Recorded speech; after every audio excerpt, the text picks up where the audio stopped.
Bütün dünyadaki vatan sevgen qarindoshlar, yana sizlar bilan ekran yüzde birga. Sebebi vatandaşlar, bizningki millatimizning ichida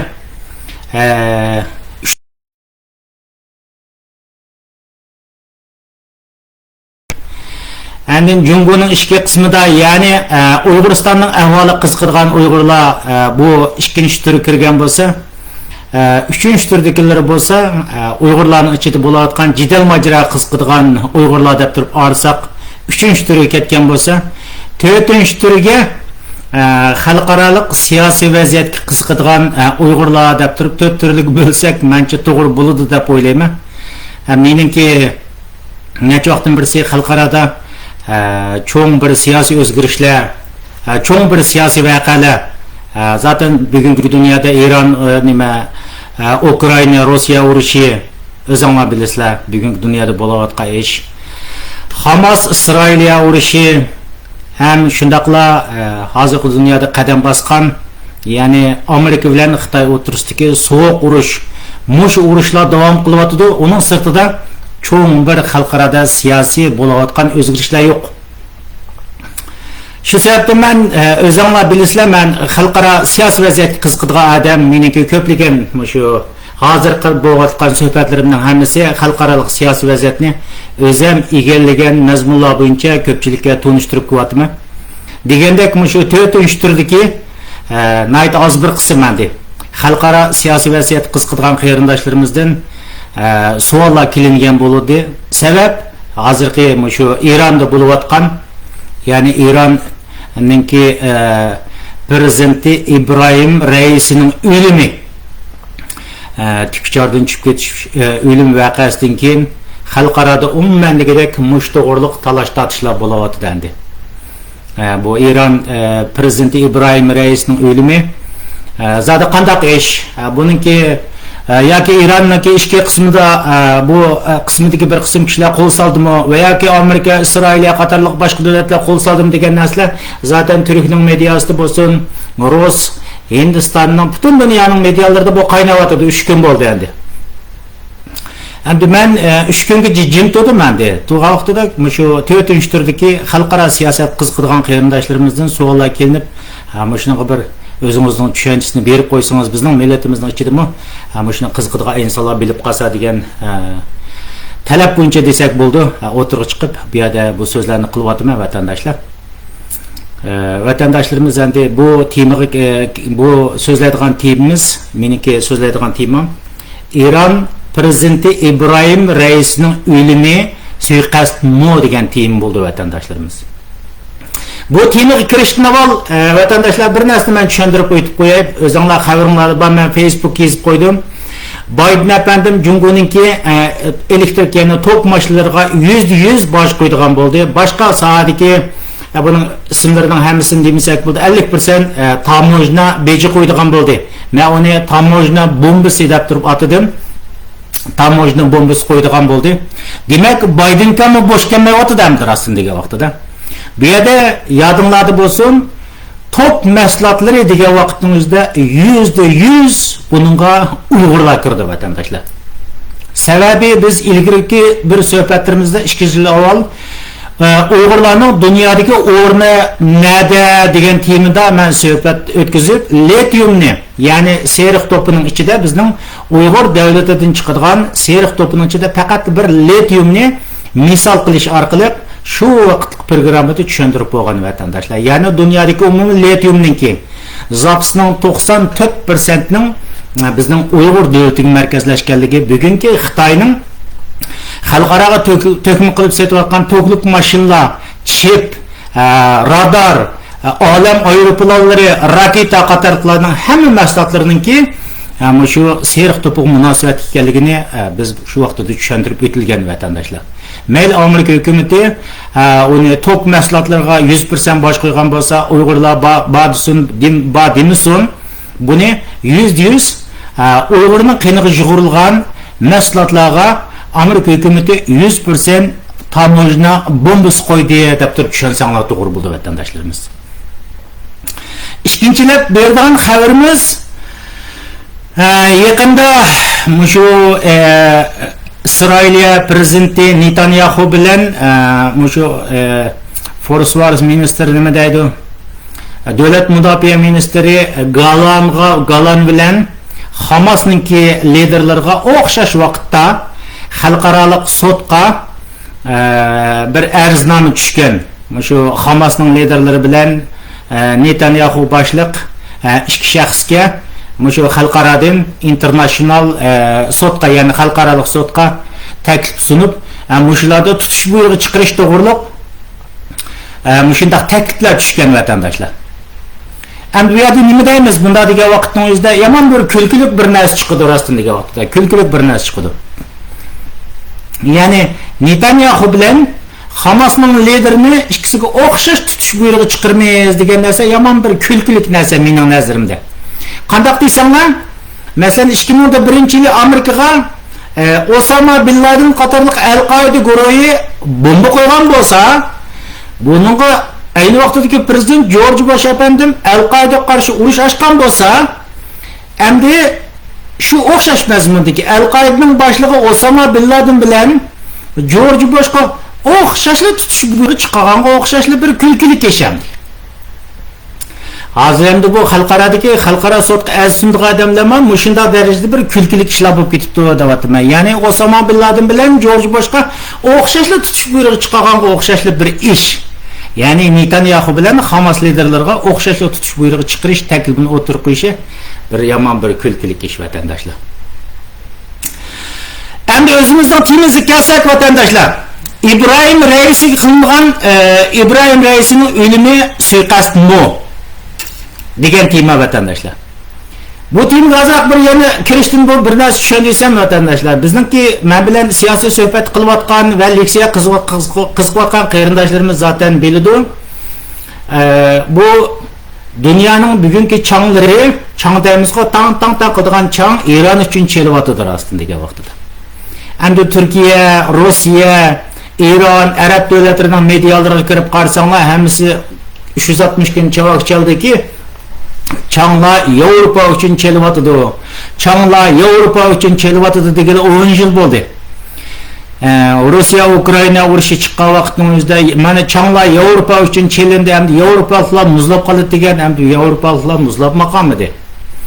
Endi biz rostdan degan vaqtning o'zida, ta'tirsi ko'rib degan vaqtning o'zida asli mazmun Xitoy va Rusning g'altisi bo'lgan Eron uchun Çanlar chelinyapti deb turib muloyiz qilsa tushundisi to'g'ri bo'ldi endi.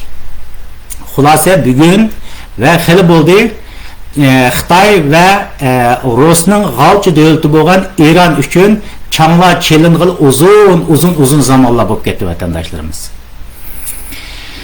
Demakchi bo'lganimiz vatandaşlar 2 kun avval, ya'ni shu 5-oyning 20-kuni Eronning prezidenti İbrahim Reis'i, yani Azerbaycan chegarasida shu Azerbaycan bilan Eron o'rtasida o'xshash bir sud o'smasi yasash tutgandan keyin buningki echilish murosimi qatnashish tufaylidan Eronning rais İbrahim Reis'i Azerbaycan prezidenti Aliyev bilan ko'rishib, shuning echilish murosimini qilib qaytadigan vaqtda, yani qaytadigan vaqtning o'zida bu tikchari tushib ketish voqeasi yuz berdi vatandaşlar. Tikchari tushib ketib o'ldi rostdan degan chaqda. U dunyoga ketdi, do'zaxga ketdi, udillamdi. Endi İbrahim Reis'i kim desanglar, İbrahim Reis'i bu davlatning tashqi ishlar ministri, yani davlat boshqarayotgan prezident desanglar bo'ldi. Emniyeti Eronning ichki sistemini qarasanglar, uning kaynida o'tirib boshqaradigan, bu yerda Ali Xamenei deydigan Ondan yoğun bir səllilik var hem de. En asas işini qıladigan aşı şu. En asas işini qıladigan aşı şu hem de. Kayni turayotgan Ali Xamenei deydigan o İranni boshqaradigan kuch hem de. Ama Xamenei bo'lsa bir davlat raisi. Bu davlatning tashqi ishlari bilan ko'rishadigan, davlatning umumiy ishlarini yurgizadigan bir shaxs hem de. Ama şu shaxs o'ldi hem de. Bu shaxs qanday shaxs degan vaqtning o'zida 2021-yilda taxtga chiqqan. Bu Eronda mesela Mahsa Amini deydigan qizningki qizninki shu o'lim voqasidan Eronda ko'tarilgan yog'liq voqasi tufaylidan Eronda ko'tarilgan yomon uzun mezgillik namoyish jarayonida yomon ko'p insonlarni, mingdan ortiq insonni dog'i osgan. Ama şu Hamas İsrail'e urushniki Xitoy va Rossiyaning kuch kutishi bilan Hamas İsrail'ni keltirib chiqishda hal qilg'uch rol o'ynagan bir jallod hamdir aslında degan chaqda. Şu O'rta Sharq rayonidagi Hizbullahni qo'llash bo'lsin, Hamasni qo'llash bo'lsin, Iroqdagi shiyalarni qo'llab bo'lsin, umumiylik aytgan chaqda bir terroristlarni qo'llab, şu qonliq ishga urishga sabab bo'layotgan bir jallod hamdi. Şu 5-oyning 20-kuni esimde qalishcha 20-kuni tikchardan tushib turib o'ldi hamdi. Bunaqa mening berilgan hukmim qaysi degan vaqtingizda İbrahim Raisning o'limi bir suiqasdmi degan vaqtingizda javob bu %100 suiqasd vatandoshlar. %100 suiqasd. Buni men %100 suiqasd deyishimdiki eng asosli birinchi sabab qaysi desanglar, bu İbrahim Raisi o'tirgan tikchar Amerika'nın tükçarı yani Bel 121 namlık bu tükçar tam 45 yıllık konu tükçar oltuğuzgan. Konu tükçar 45 yıllık konu tükçar. Ma öyle pekan var vatandaşlar. Bir %4'ünün bir prezentini 45 yıllık tükçar oltuğuz degan gapning o'zi sen öyle degan gapdan başka hiç qanday gap mazmun chiqmaydi vatandaşlar. İkinciden şu tükçar şu vaqtning o'zida şu İran Azerbaycan chegarasidan Tabrizga Iranning Tabriz degan rayoniga qarab turib ushgan tükçar naq ko'tarilgan vaqtning o'zida men Facebook'imga yozib qo'ydim.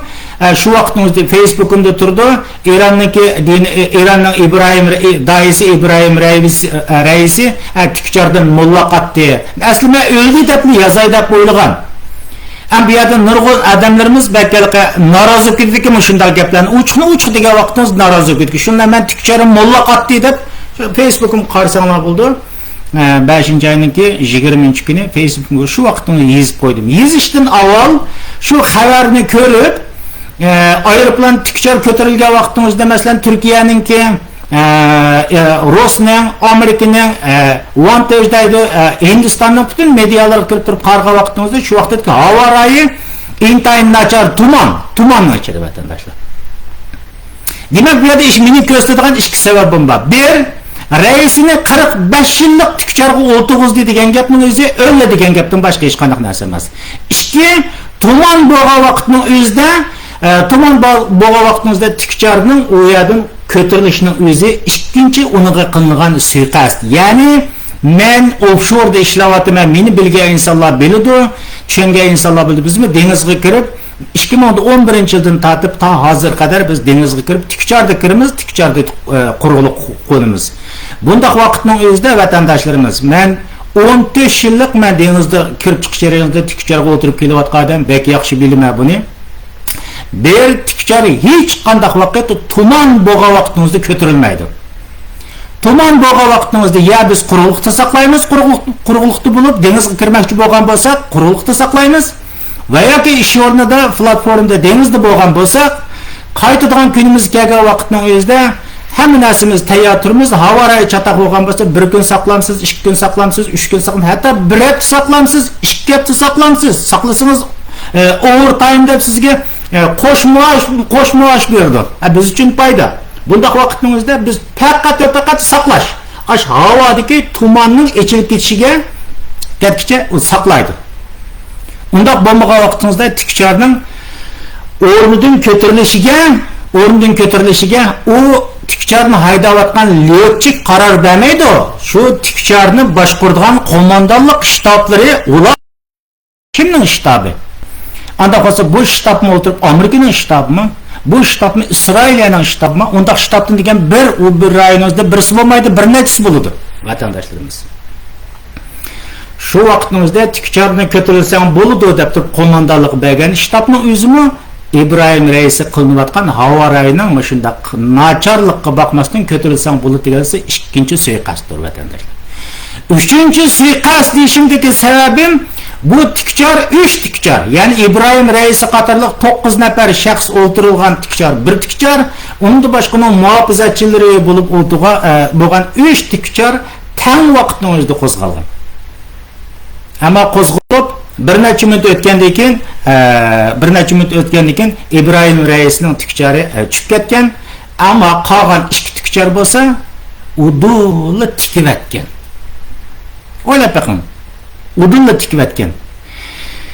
Dünyanın her qanday bir yerde mushundaq bir tog'liq rayon bo'lsin, suvliq rayon bo'lsin, tog'liq rayonga inson mushundaq tikchardan tushib ketgan vaqtda u yerga nima bir eng burun qutqizishga keladi desangiz, tikchar keladi vatandoshlarimiz. Undan boshqa narsa kelmaydi. Tikchar qutqizishga keladi.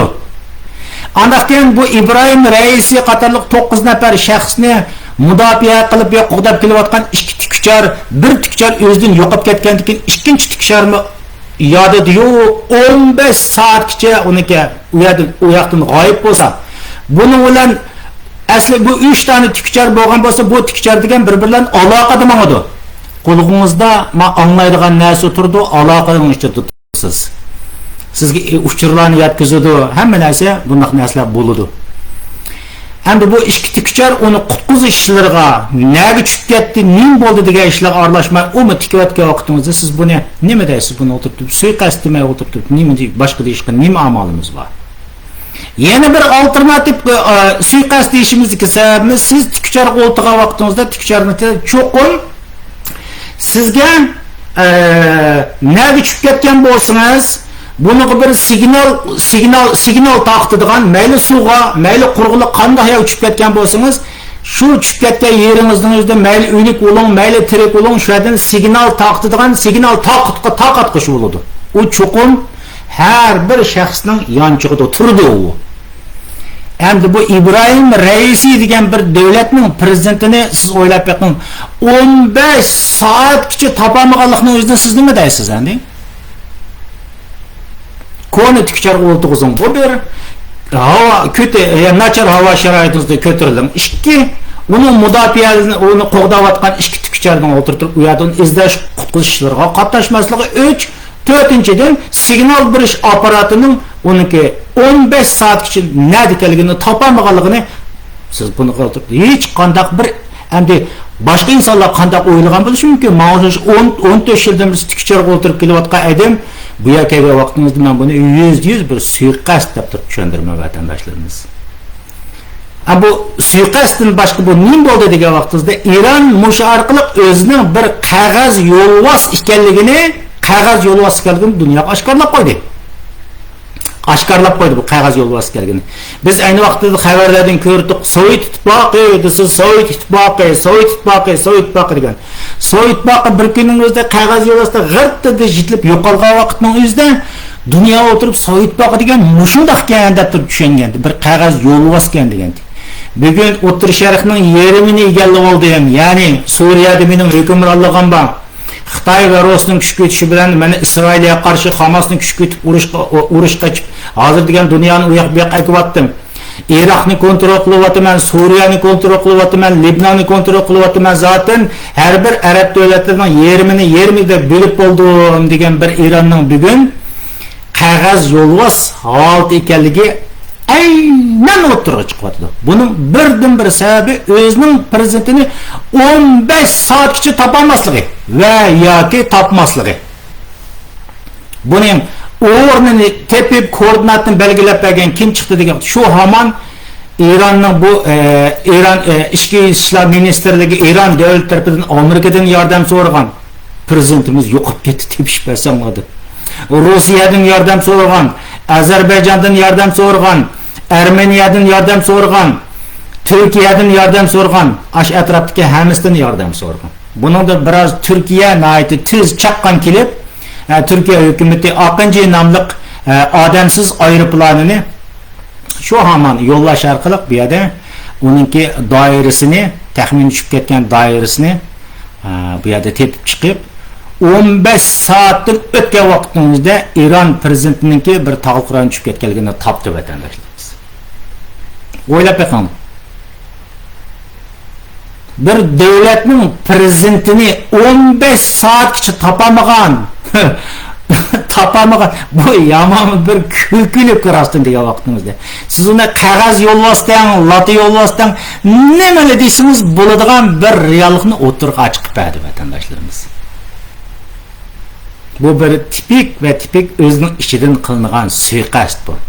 Am bu yerda Eronning medialari chiqib ilgirki prezidentlari nim deyapti degan vaqtida buniki suiqasd bu yerda Amerikadan ko'ramiz. Çünkü Amerika hükümeti bizge şunda bir jazo yurgizmagan bo'lsa, biz prezidentimizning buni o'xshash ko'ni tikcharga o'ltig'izmaydik. Çünkü biz bu tikcharni remont qilish uchun nurg'un zapchaslarni u yerdan bu yerdan aklatdik, jazo yurgizganligi uchun biz buning zapchaslarini o'ngshab 45 yillik tikcharni yana 45 yil ishlatadigan holatga akilolmadik biz. Shuning uchun prezidentlarimiz o'lib ketyapti deb turib yana Amerikaga otib qo'ydigan gap. Bunda dunyoda o'tirib, bunga o'xshash o'ylab baqinglar. Muqaddas kitobni ko'tarib o'tirib, dunyoga mushunda darajada yolg'onchilikni ashula qila oladi. Dunyoda undan boshqa insonlarning qilishni tas. Anda qo'ygan bo'lsa, buni qo'yilgan savol. Amerika jazo yurgizgan bo'lsa, sizning tikchar yasay oladigan do'stingiz Xitoy va ya'ni nima ishga Xitoydan olmadingiz? Sizning tikchar yasaydigan yana Rus okingiz bor. Nima uchun o'tirib Rusdan elib o'zingizning prezidentini o'tirib ilg'irroq, yaxshiroq tikcharga o'tirib o'ltirg'izmadingiz? Demakki, bu yerda Eronning ichki qurilmasi tamoman degidek bir qog'oz yo'lvos holati kelgan. O'ziningki bugungidek o'zining prezidentini yo'qotib qo'ysa 15 soatga topalaydigan mushunda holat kelgan vatandoshlar. Mening uningdan qechib, masalan, sizlar o'ylab baqsanglar bo'ldi. Prezidentni mushunda ko'ni 45 yillik tikcharga o'ltig'izish, bayatdagi sharhlardan hammasini deb bo'ldi. Bu bir suiqasd. Anda bo'lgan bo'lsa, bu suiqasdni kim qildi degan narsa chiqadi vatandoshlarimiz. Kim qildi degan vaqtimizda mening planim, mening tushuncham bu hozirgi diniy dai Ali Xumayniyning o'g'li bu suiqasdni qilyapti deb turib tushunaman vatandoshlar. Chunki ko'rdinglar, shu o'tgan yil 10-oyning 7-kuni boshlangan shu Hamas Isroiliya urushining keyinda shu shaxs bor. Buniki tashqi siyosat demak, bu hech qanday bir yurmaydigan holatga kelib qoldi. Hamas Isroiliya urush chiqdi, ya'ni bu kishi chiqadi. Undan boshqa o'ylab baqinglar, Amerika bomba qo'yayotgan bir general bor. Qasim Sulaymonning motam murosimida bo'lgan vaqtimizda Daeshchilar Eronga bomba qo'yib 100 dan ortiq odamlarni o'ldiryapti. Mahsa Amininiki namoyish, Eronga qarshi namoyish mezgilida rais mezgilida chiqdi. Undan boshqa Pokistonniki Balochiston rayoniga bomba atdi. Bir bombani atgan vaqtimizda Pokiston bir bomba o'tirtib, bir rayonni bombalab, bir kichik bir rayonni bombalab o'tirtib, uninga vahshiy javob qaytaryapti. Undan boshqa Talibanlar bilan suv jadalini chiqadi. Shuning bilan Taliban bunga tahdid silib, sizni 3 kunning ichida biz 24 soatning ichida poytaxt Tehronga chiqiramiz deb o'tirib, ular undaq tahdidni solgan bo'ldi. Demak, bu yerda Eron tashqi dunyoga po'atgan bilan, ya'ni ichki qismimizda tamoman degidek bir qog'oz yo'lvos holatga keldi. Endi mushundaq cho'ng problemlarni o'ngshab xalqaroga boshqa yuz bilan chiqish uchun bunga o'xshash prezidentlar suiqasdga uchrash kerak. Hozirgi Ibrohim raisning sallisi kichik bo'lgandiki, uningdan yo'g'on bir pishlab ketgan salli boshdan yana birsi chiqish kerak endi. Mening tushuncham hozirgi diniy dai Ali Xumayniniki, ya'ni ham ishlarni boshqaradigan Ali Xumayniniki, ham Eronda shunday bir parchalanish, Eronning ichki yuzida satlashish, xalqaro jihatda texim o'tirib shunday mozlashish darajasiga kelib qolgandan keyin Eron ichki qismida biz ilgari degandek bir huquq, boshqa jihatlardan chachrash, bo'linish ishlari kelib chiqishning oldini olish uchun bu yerda Xumayniga o'xshash bu tamoman bir cho'ng bir shayton, hamda bu raisini ko'z oldidan yo'qotish orqali bu yerda Eronning bir oilaviy shaklda tamoman huquqni kontrol oladigan bir ishga sharoit hozirlayapti deb tushunaman vatandoshlarimiz. Vatandoshlar shundoq men tashqi jihatning o'zida buni bilan Amerikani bildadi, Isroilni bildadi, hamma yer bildadi. Biz buni bilan hech qanday bizning aloqamiz yo'q dedi. Degini to'g'ri. U xabarlarda bor bir narsa qilib qopti. Masalan, shu Humaynin, shu Ibrohim raisi davrining o'zida masalan 4-oyninki esimda qilishcha 4-oyning 13-kuni, ya'ni İsrail'e bomba etip bakkan bo'ldi. Uçuksuz aeroplanlarla etip bakkan bo'ldi. Bu hiç qanday bir ishga kağıt gelmedi. 99% hammasini İsrail hükümeti İsrail'e bomba etip bakkan bo'ldi. Uçuksuz aeroplan hücum qilib bakkan bo'ldi. 99% hammasini tushiribdi. Demak, İran futbolu bağlaq holatning o'zida qolib qoldi. Ya'ni bu yerda elchixonasiga bomba tushdi. Hamda Amerika Yevropa hükümeti masalan onundan başka çoğu işini qildi deylik. Masalan, İbrahim raisininki o'limini Amerika İsrailga buni qilmagani aniq qilmadim deb o'tirdi. Shunda tamamen mening tushuncham bu ishki qismidagi huquq talish ko'rishning natijasi deb tushunaman. Endi bu İran hukumati buni hech qanday bir davlatni ya Amerika qildi, ya İsrailga qildi, ya falan qildi degan gaplarni deyolmadi endi. Demak, o'zi qilgan buning ichida. O'zining ichida problem. Endi u zaten bunu İsrail'e kıldı veya Amerika kıldı diye vaktin özünde anda xo'z ular bilan urush etish kerak. Urush etishga to'g'ri keldi. Urush qilishga to'g'ri keldi. Bu bir davlatning prezidentini yana bir davlat bir suiqasdla o'ltirmasa, u cho'qim urush etish kerak. Ammo bugungi İranninki o'zining tikchorlarini, o'zining prezidentlarini 45 yillik ko'ni tikchorga o'tirg'izayotgan bu prezident bu hozir qaloq iqtidor holatga qolib qolgan bu İranning bu amaliy hol turdi endi. Yani o'zining prezidentini topolmaydigan 45 yillik tikchorga o'tiradigan bu ko'ni sistemdagi bir eski harva oldin o'tirdi. Ham bu harva anda bo'lgan bo'lsa, yana boshqa davlatga urush ochaman desa, İsrailga bomba atqanchilik chiqib faqat undan boshqa hech qanday ish qilmaydi. Putkul tamamen bog'landi endi buniki. Shuning uchun qanday qilish kerak vatandoshlar? U hozirgidek ama shunda Amerika jazo yurgizmagan bo'lsa, biz ko'ni tikchorni 45 yillik tikchorni yana zapchaslarni u yer bu yerga o'ngshab, yana 45 yil ishlatib to'xtab o'tirib, o'zining xalqini aldaydigan gap vatandoshlarimiz. Vatandoshlar yodinglarda bo'lsin, bu Eronning ichki qismidagi xalqlarni biladi, Uyg'urlar qanchalik biladi uqmayman. Bugungi dunyoning changlari, ya'ni Eron uchun O'tir Sharqning changlari Eron uchun chelinyapti. Yadımlarda bo'lsin, men ilgari tamamen bu to'g'riliq ko'p so'zladim. Eron o'zining ichki sistemasini isloh qilmay shundaq joylik bilan ming yilga vaqtingizda sizlar ko'rsizlar, Eronning menda buni hech qanday bir istixborot bir o'rinlar ishlamayman, faqat tushunchalarni deyapman. Eronda ayni shaklning o'zida shu hozirgi mo'llalar insonlarni yog'liq atmadan u bu deb o'tirib qarshi chiqqanlarning hammasini Xudoning nomi bilan ularni dag'is ko'chada dag'asadigan gap. U dag'islangan insonlarning bolalarga qarab o'tiradigan gap. 5 yoshlik, 6 yoshlik bo'lsin, 10 yoshlik bo'lsin, zaten shu ko'chada dag'asadigan gap. Endi ayni usul bo'yicha Eronning millatchilari ko'tarilib chiqib, kelgusida mening tushuncham shu, Eronning millatchilarini ko'tarilib chiqib, mushu mollalarni ayni usul bo'yicha dag'asishga boshlaydi vatandoshlarimiz. Chunki Eron xalqi bu mollalardan qattiq zerikdi. Zerikkan chaqda vahshiy zerikdi. Eronning ichki qismidagi ba'zi so'zlaydigan, biladigan odamlar bilan paranglashsanglar, hammasi hozirgi bu mollalardan, bu 5 pishlab ketgan bu mollalardan shunda qattiq norozi. Shunda qattiq norozi. Men bu norozi degan sababni davomlashtirmay, bundan bir narsa deb qo'y. O'tgan qatimliq suhbatlarimda bu 5 pishlab ketgan sallik mollalar desam, ba'zi qarindoshlarimiz bir norozilik fikrlarini o'tirib qo'yibdi. Men isbotini o'tirib qo'yib qo'ydim.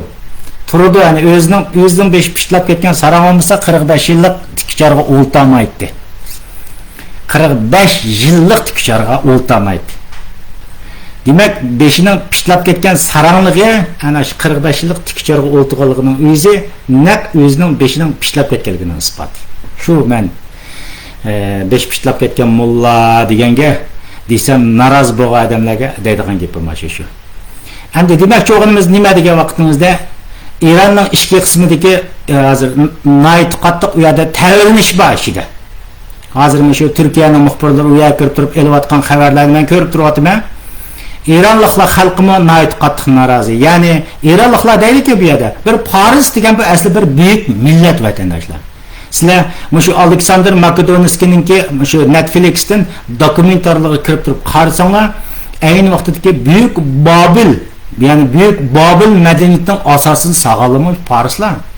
Yani Misirninki şu medeniyet ayni vaqtda hukmronlik doirasidagi Misirning büyük Misir medeniyetiga doirasi bo'lgan medeniyetki mi asas hukmronlik rayonida bo'lgan Parislar vatandaşlar. Bu Paris imperiyasi ayni vaqtda cho'ng imperiya bo'lgan ham bu medeniyetni qattiq taraqqiy qildirgan bir millatdan. Bu qachonki 79-yil bu mollalar taxtga chiqdi.